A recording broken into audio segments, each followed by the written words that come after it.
Et le premier bouche à bouche, c'est entre Samuel Lobé et Xavier Barré. Et la question porte sur la nouvelle prestation de Kylian Mbappé qui a encore raté un penalty lors de la défaite cette semaine face à Bilbao. Doit-on s'alarmer pour Mbappé?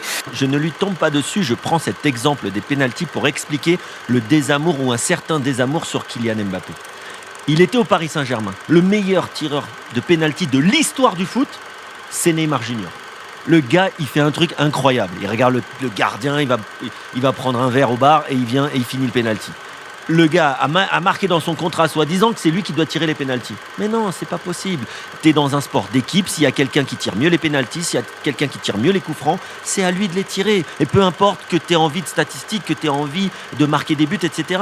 Et c'est ce que je pense reproche, entre guillemets, les détracteurs de Kylian Mbappé, c'est de ne pas connaître ses qualités ou ses limites. C'est un grand joueur de foot, c'est un top joueur, aucun problème. Mais il a des limites et des fois, on a l'impression qu'il ne connaît pas ses limites et qu'il se voit meilleur que ce qu'il n'est. Le pénalty manqué reste en travers de sa gorge. Regardez ce qu'il a déclaré sur son compte Instagram après la rencontre. Mauvais résultat, une grave erreur dans un match où chaque détail compte. Je suis le premier responsable. Un moment difficile, mais c'est le meilleur moment pour que cela change et montrer qui je suis vraiment. Et c'est tout chaud, ça vient de tomber. Cristiano Ronaldo, ancien joueur du Real Madrid, sur sa chaîne YouTube, après une discussion avec Rio Ferdinand, a déclaré ceci concernant Kylian Mbappé. On verra s'il a les idées claires, s'il peut résister à la pression. Le Real Madrid, ce n'est pas le PSG, je peux vous le dire. Mbappé est allé à Madrid. Je pense que le Real continuera à être fort, mais je ne sais pas s'il sera meilleur que la saison passée. Force est de constater qu'il fait tout à l'envers. C'est-à-dire qu'il est venu, il pense encore qu'il peut jouer sur le côté gauche. Et sur le côté gauche, aujourd'hui, il est plus performant. Il n'arrive pas à faire la différence que fait Vinicius, il n'arrive pas à impacter son équipe, à être le leader que l'on attend.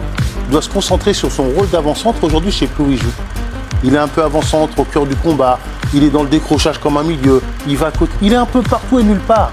Il doit travailler parce que c'est là que sera sa survie comme un avant-centre, dans le décrochage, dans les appels, contre-appels. Il a un staff qui doit l'aider dans ce sens-là. Parce que là, il s'éparpille et il prend les mauvaises décisions, à l'image de son penalty. Il refuse d'une certaine manière de le tirer. Et là, quand c'est facile, il veut le tirer. Mais quand vous n'êtes pas dans la bonne décision, voilà. C'est un joueur qui va sûrement finir par trouver son rythme. Il n'est pas aidé non plus par la piètre qualité de l'effectif du Real, dû aux blessures, dû à certains arrêts, comme Toni Kroos, qui était un joueur ultra important, Luka Modric, qui est en toute fin de carrière et qui n'a plus ses jambes, même de 35 ans, etc. Voilà, la piètre qualité, il ne joue pas non plus à Rétafé, quoi. Non, mais sur les 3-4 derniers matchs, l'effectif du Real, le 11 type, c'est très loin du très haut niveau. Tu as été un des plus critiques sur RMC, on peut le dire, époque PSG de Kylian Mbappé, ses errements sur le terrain, même un peu à l'extérieur. C'est vrai que depuis que Kylian Mbappé est arrivé au club, on ne reconnaît plus cette équipe de Carlo Ancelotti, Eric. Et les prestations dans les grands rendez-vous de Kylian Mbappé, elles sont toujours aussi faibles.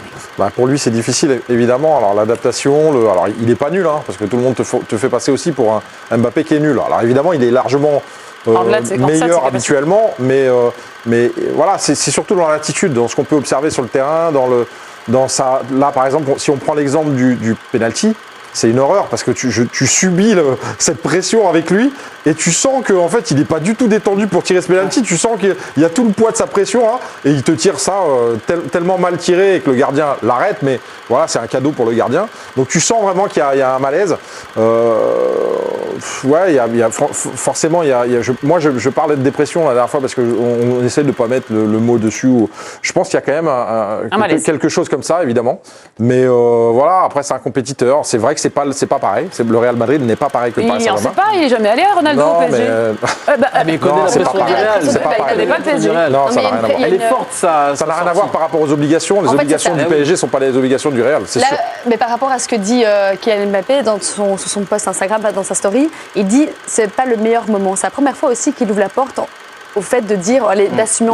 Il avoue cette vulnérabilité. Enfin, parce que je me souviens, il y a des conférences de presse, non, tout va très bien, oui, c'est vrai, c'est ça. Bien. Il était un peu dans le déni. Et même son propre coach qui disait, non, tout va très bien, tout se passe très bien, il travaille très dur, tout va très bien, même tous les joueurs, même si c'est la culture au Real Madrid, ça se passe toujours comme ça.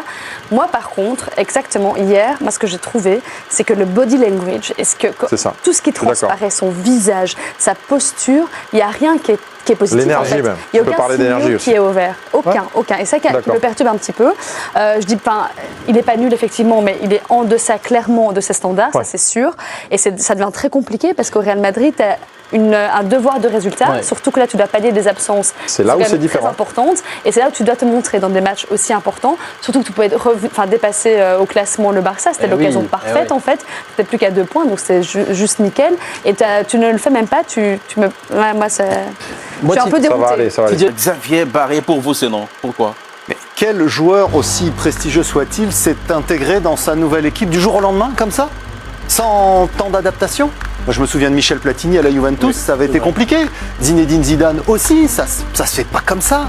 Mbappé, il sort de cette année au Paris Saint-Germain, où il a été dorloté, cajolé, tout était fait autour de lui. Il arrive au Real Madrid, au poste où il y a déjà un joueur qui prétendait au Ballon d'Or.